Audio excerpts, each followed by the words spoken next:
Salut tout le monde, c'est Livia et Laris85. Pour ceux qui sont abonnés à ma chaîne, vous savez que je faisais et que je fais toujours des fanfictions sur YouTube. Mais j'avais le projet depuis un moment de faire des petites critiques scénaristiques sur des fanfictions et des séries que j'ai découvertes sur YouTube et que je suis depuis un moment. Et donc, comme vous avez pu le voir dans le générique, mon premier sujet, cette première vidéo, parlera de la série Mystery Sims de l'auteur du même nom. Alors, pour commencer, je vais vous en faire un petit résumé. C'est l'histoire d'une jeune étudiante à l'université, Jenny, qui, suite au décès de son père et à la disparition de sa mère, va décider de s'engager dans une agence gouvernementale qui est la SPI, la Super Protection Internationale, dont son papa avant elle faisait partie. Elle le découvrira d'ailleurs après son décès, afin de comprendre qui l'a tué et pourquoi surtout. Et également de savoir ce qui a poussé sa mère à disparaître de façon assez mystérieuse. Autour de cette jeune fille gravitent divers personnages qui sont entre autres ses amis, dont la première, et on va être courtoise, on va commencer par les filles, est Nathalie. Nathalie est une jeune fille qui a un caractère très doux, qui est celle qui cherchera à apaiser les tensions en cas de conflit et qui justement mettra en œuvre en fait tous ses talents, si je puis dire, de négociatrice, justement pour essayer de faire comprendre à tout le monde qu'il n'est pas forcément bon d'avoir tout le temps des tensions. C'est également quelqu'un qui est très intuitive et qui découvrira relativement rapidement que Jenny mène une double vie, si je puis dire. Jenny, à la suite de ça, finira par lui expliquer un petit peu ce qu'elle fait, sans pour autant rentrer dans les détails, puisque comme on s'en doute, quand on fait partie d'une agence qui n'est pas censée exister, on n'en parle pas. Mais bon, Nathalie ayant en quelque sorte un petit peu découvert, si je puis dire, une partie du pot aux roses, elle finira par la mettre au courant. Mais comme je vous l'ai dit, sans entrer dans les grandes lignes. Le deuxième personnage est donc toujours une fille, Anaïs. Anaïs est aussi une amie de Jenny et également de Nathalie. Elle est aussi à l'université, comme les deux autres jeunes filles. Et c'est quelqu'un qui mène sa vie, je dirais, comme tout le monde. Qui, je pense, ne doit pas être au courant des activités de Jenny. Et qui nourrit des sentiments pour l'un de ses amis, qui est le premier personnage masculin dont je vais vous parler, c'est David. Alors David, pour la petite histoire, est l'ancien petit ami de Jenny.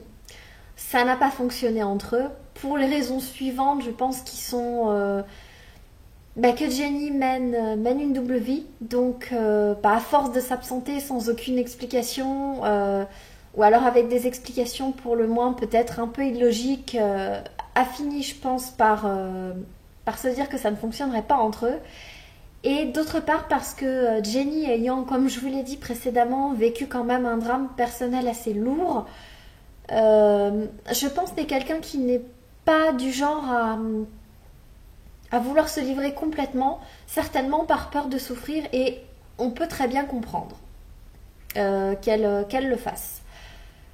L'autre personnage masculin, c'est Damien, qui est le petit ami de Nathalie, puis qui, à la suite donc de l'annonce de la grossesse de cette dernière, va devenir son fiancé. Alors, bien sûr par amour, mais aussi, je pense, parce que c'est quelqu'un qui doit avoir un grand sens des responsabilités et qui, contrairement à d'autres petits copains, ne prendra pas la fuite, ne la laissera pas tomber. Ce que je trouve plutôt être un très bon exemple de conduite. Je pense également qu'il n'est pas au courant des activités de Jenny. Du moins, j'ai suivi les épisodes, donc je ne pense pas.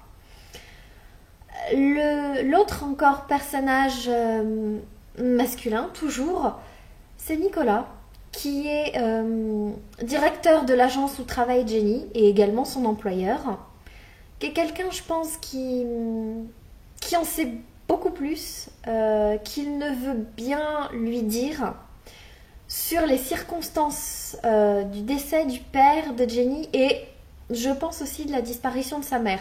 Alors, est-ce qu'il ne lui dit rien pour la protéger ou est-ce que c'est pour autre chose? Je ne sais pas.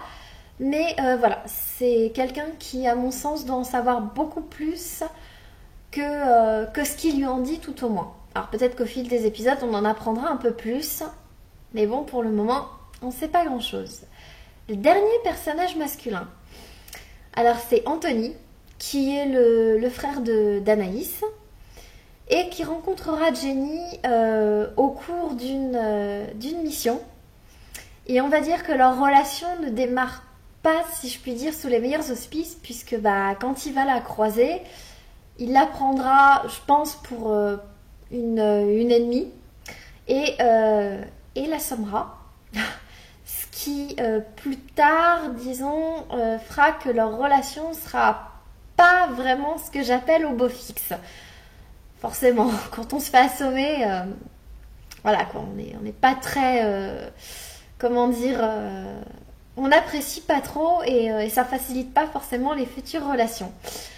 Mais au fil des épisodes, ils apprendront un petit peu plus à se connaître et Jenny lui expliquera tout du moins une partie de son passé et pourquoi elle est en un sens ce qu'elle est, ce qui permettra à leur relation en un sens de prendre un nouveau tour, de mieux se passer, fera aussi d'un côté comme de l'autre éclore des sentiments qu'ils auront du mal à admettre et qu'ils ont encore, je pense, un peu de mal à admettre, même si dans le dernier épisode, il y a quand même, je trouve, un rapprochement significatif. Alors, est-ce que plus tard ils officialiseront? Je ne sais pas, on le découvrira par la suite. Je vais vous donner maintenant ce qui pour moi sont de très légers points faibles de cette série, mais qui sont tout de même présents. Le premier étant, à mon sens, un très léger manque de dynamisme. Alors, je m'explique. Je trouve que dans certaines scènes, peut-être les personnages devraient faire preuve d'un petit peu plus de pêche, réagir peut-être un petit peu plus rapidement. Mais bon, peut-être qu'au fil des épisodes, ça viendra. Le deuxième point faible de cette série, c'est parfois une intrigue secondaire, ou plutôt des intrigues secondaires, puisque parfois il y en a plusieurs, qui prennent le pas sur l'intrigue principale, mais à un moment où peut-être on aimerait en fait en savoir un petit peu plus sur l'intrigue principale qui se déroule en parallèle. Mais bon, là aussi c'est vraiment quelque chose de pas très méchant. Le dernier point faible de cette série, c'est des personnages au caractère, pour certains, que j'aimerais peut-être, toujours à mon sens, un petit peu plus affirmés. J'apprécierais que peut-être certains se montrent un petit peu plus. Mais comme je vous le disais, hein, sur tous les autres points faibles, ce sont peut-être des choses qui viendront au fil des épisodes. On va passer maintenant au point fort de cette série, et il y en a quand même pas mal, je trouve.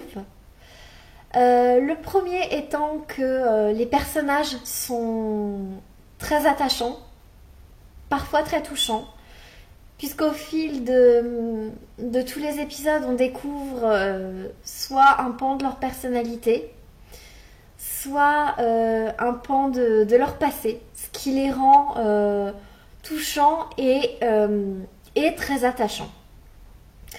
Le deuxième point fort, c'est un scénario bien mené à mon sens. J'entends par là que quand on va arrêter un épisode, quand on reprendra cet épisode, on ne passera pas à un autre moment, mais on restera sur le précédent. Ce qui permettra d'entrer tout aussi facilement que la fois précédente dans le contexte de l'épisode. Ce que j'apprécie énormément, pour ma part. Le dernier point fort, il me semble, de cette série, c'est un univers fantastique qui est certes présent, mais qui n'étouffe pas la série. On garde une certaine part, si je puis dire, de normalité, tout en ayant cet univers fantastique. Et je trouve que c'est ce qui fait aussi beaucoup le charme de cette série. Donc voilà pour les points forts et points faibles.